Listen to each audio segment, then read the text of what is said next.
हम कर रहे थे एटॉमिक रेडियस।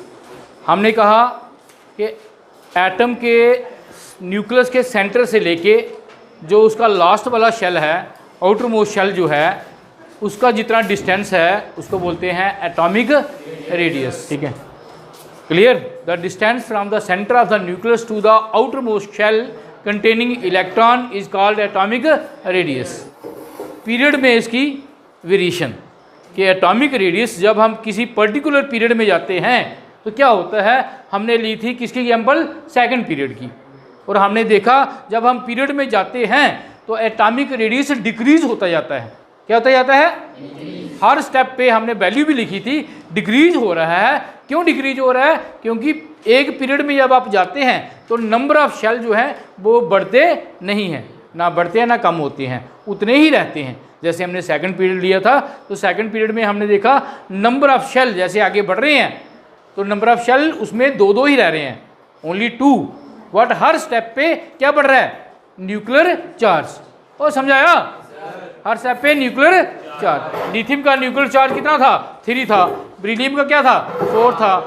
कार्बन का बोरान का 5 था। कार्बन का 6 था। नाइट्रोजन का 7 था। ऑक्सीजन का 8 था। फ्लोरीन का 9 था। नियान का क्या था? 10 था।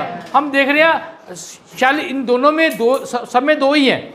शेल 2 ही है, लेकिन हर स्टेप पे न्यूक्लियर चार्ज बढ़ता जा रहा है। न्यूक्लियर शेल को क्लोज करता जाएगा, इस कारण साइज क्या होता गया? छोटा होता गया। वैल्यू भी आपको दिखाई थी कल, साइज छोटा होता गया। ठीक है, लेकिन हमने लास्ट में क्या देखा? लास्ट में क्या देखा? अचानक जब लास्ट में देखा तो इसका एटॉमिक रेडियस जो था वो सबसे क्या आ गया? ज़्यादा आ गया। हालांकि इसका कितना था बच्चे? 152 और इसका कितना था? 172। ये देखो, ये जहाँ 152 से शुरू हुआ है और ये कम होता गया, कम होता गया, कम होता गया। इसका और कम होना चाहिए था भाई, इसका ये हमने क्या कर दिया? ज़्यादा कर दिया, है ना।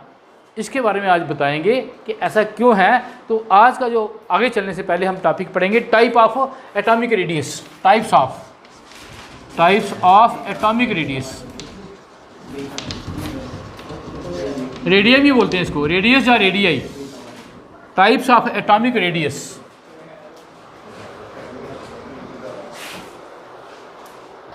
एटॉमिक रेडियस मीन एटम का रेडियस। आप सबको पता है एटम को हम कैसे लिखते हैं? जब सेंटर में न्यूक्लियस और ये शेल दिखाते हैं, ये लिखते हैं ना एटम को, ऐसे लिखते हैं। ठीक है, लेकिन जब एटॉमिक रेडियस किसी एटम का निकाला जाता है तो आपने अपने दिमाग में बिठा लेना है, ये कभी भी सिंगल एटम का नहीं निकाला जाता। सिंगल एटम का नहीं निकाला जाता, ये हमेशा 2 एटम इकट्ठे करके निकाला जाता है। 2 एटम इकट्ठे करके निकाला जाता है। फॉर एग्जाम्पल ये मैंने लिया है नियॉन या हाइड्रोजन या कोई भी है, या इस एटम का निकालना है तो इसका एक एटम नहीं, एक इसके साथ इसका इसी का एटम एक और रखूँगा। कितने शेल है? 2 है ना इसमें। ठीक है, ये मान लो ये हाइड्रोजन है, हाइड्रोजन के 2 नहीं होते, ये लिथियम है और ये भी क्या है? लिथियम है। दोनों लिथियम को रखा साथ में। ये डिस्टेंस इसका सेंटर से लेके जहाँ तक, इसका सेंटर से लेके जहाँ तक, इन दोनों का सेंटर टू सेंटर बिल्कुल एग्जैक्ट वैल्यू आ जाएगी। न्यूक्लियस, इसके न्यूक्लियस का सेंटर और इसके न्यूक्लियस का सेंटर। ये डिस्टेंस नोट किया, ये डिस्टेंस नोट किया। ये रेडियस कितने एटम, कितने लिथियम का हो गया? 1 का 2 का? ये 2 लिथियम का हो गया। ये रेडियस कितने का हो गया? 2 लिथियम का। ये 1 का, ये 2 का। ये इंटर न्यूक्लियर डिस्टेंस, इसको बोलते हैं इंटर न्यूक्लियर, न्यूक्लियस से लेके न्यूक्लियस तक डिस्टेंस, ये 2 लिथियम का नोट किया गया। और जितना ये 2 लिथियम का आया उसको 2 से डिवाइड कर दिया। जितना 2 लिथियम का आया उसको 2 से डिवाइड कर दिया, वो आ गया हमारा 1 लिथियम का एटॉमिक रेडियस। समझाया? हमेशा ऐसा किया जाता है, हमेशा ऐसा किया जाता है। लेकिन आपको बताएं एटॉमिक रेडियस 3 तरह के होते हैं। 3 तरह के होते हैं। कोवलेंट बॉन्ड आपने पढ़ी थी 10th में, म्यूचुअल शेयरिंग ऑफ, है ना, electrons. Covalent radius, metallic radius, जो मेटल है हमारी, आयरन, कोबाल्ट, निकल, जिंक जो है, इनका मेटल का मेटेलिक रेडियस नोट किया जाता है। और एक है वंडर वाल रेडियस। पहले हम पढ़ते हैं इनको, थोड़ा थोड़ा लिखते हैं, फिर आपको समझ आ जाएगा कि नियॉन का ज़्यादा क्यों हो गया। ठीक है, कोवलेंट रेडियस छोटा होता है, मेटालिक उससे बड़ा होता है, वंडरवाल उससे बड़ा होता है। तो थोड़ा सा हम करेंगे टाइप ऑफ रेडियस। तो ये देखिए पहला है covalent radius. Covalent radius r of covalent, r covalent, r mean radius, ठीक है। कोवलेंट रेडियस कैसे निकालते हैं बच्चे? जो हो जाएगा 1/2 इंटर न्यूक्लियर डिस्टेंस बिटवीन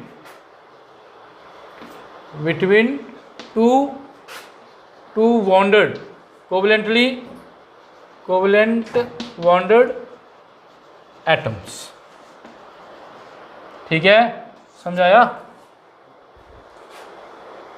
जैसे अभी मैंने बताया लिथियम और लिथियम, उनके बीच में न्यूक्लियस और न्यूक्लियस के बीच में कितना डिस्टेंस है वो लेके उसको दो से डिवाइड कर देना है। या ऐसे भी कह सकते हैं inter nuclear distance between two covalently bonded atom divided by 2, ऐसे भी लिख सकते हैं, जैसे मर्जी लिखो, ठीक है। क्लियर हुआ?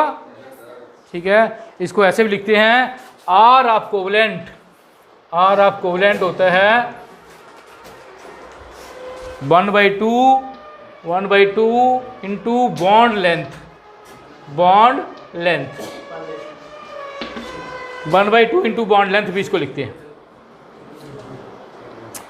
एग्जाम्पल देते हैं आपको, आगे लिखो। जैसे देखो ये 2 हाइड्रोजन मैं लेता हूँ, एक हाइड्रोजन एक दूसरा हाइड्रोजन। हाइड्रोजन का क्या होता है आपको पता है 1s1, और इसमें भी क्या होता है 1s1।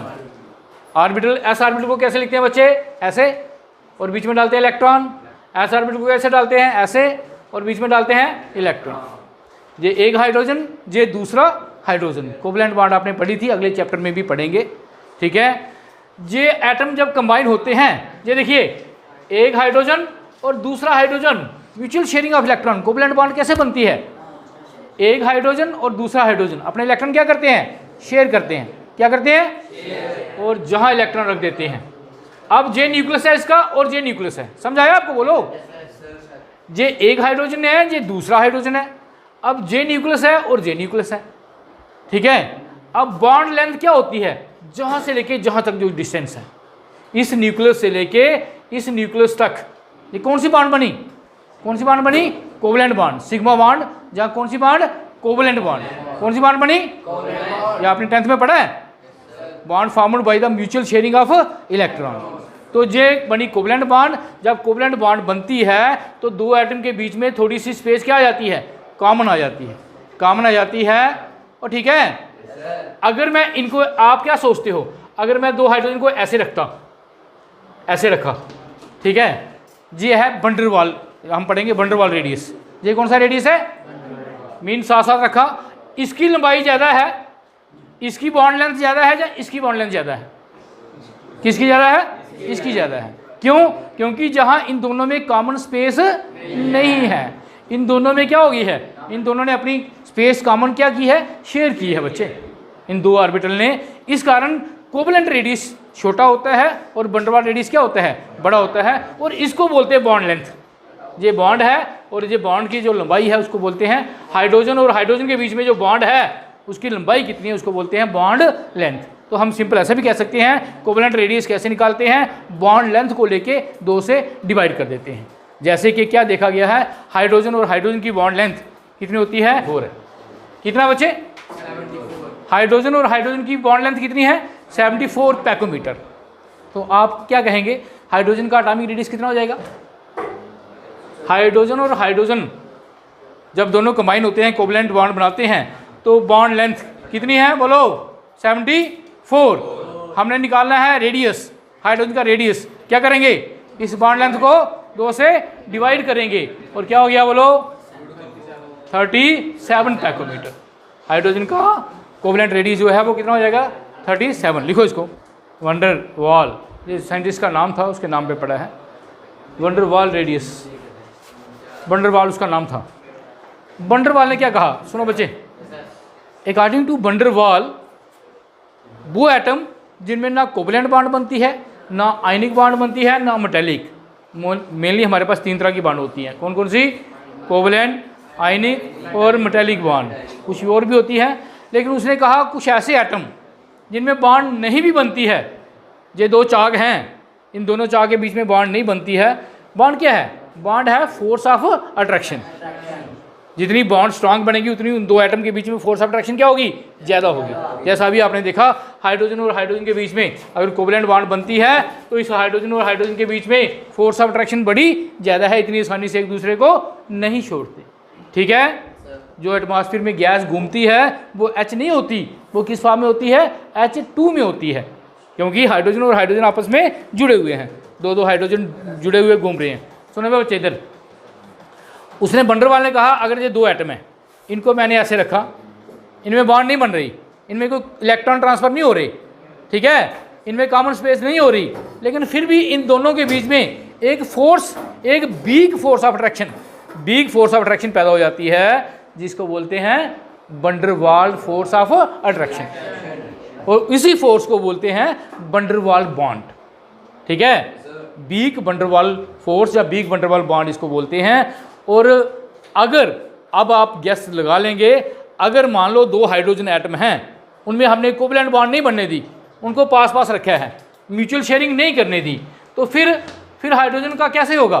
फिर ऐसे होगा, मान लो ये हाइड्रोजन है, इलेक्ट्रॉन शेयर नहीं हो रहे, म्यूचुअल स्पेस जो है आपस में जो अपनी बाउंड्री है वो शेयर नहीं कर रहे। ठीक है, फिर इसका जो डिस्टेंस होगा, आपको पता है इस डिस्टेंस को बोलेंगे इंटरन्यूक्लियर डिस्टेंस। ये क्या है? न्यूक्लियस एक हाइड्रोजन और दूसरे हाइड्रोजन के न्यूक्लियस का डिस्टेंस। ठीक है, जब वंडरवाल फोर्स होती है इन दोनों में, तो ये लेंथ जो होगी, इस बॉन्ड की लेंथ क्या होगी? इससे ज़्यादा होगी, कम होगी? ज़्यादा होगी। और जहाँ अगर आप निकालते हो क्या हाइड्रोजन का वंडरवाल रेडियस, तो वो हाइड्रोजन के कोवलेंट रेडियस से हमेशा क्या होगा? ज़्यादा होगा। समझाया आपको? तो लिखो इसको, ये देखिए इंटर न्यूक्लियर वंडरवाल रेडियस क्या हो गया? Inter nuclear distance between nuclear of 2 non bonded isolated atom. ठीक है, जिनमें आपस में बॉन्ड नहीं बनती, उसका जो डिस्टेंस लेके उसको 2 से डिवाइड करेंगे, वो आ जाएगा हमारा वंडरवाल रेडियस। जैसे कि हाइड्रोजन की एग्जाम्पल लेती हैं, वहाँ से आपको क्लियर हो जाएगा। तो लिखो इसको, for example the van der Waals radius of hydrogen is कितना है बच्चे? 120 पैकोमीटर। 120 क्यों?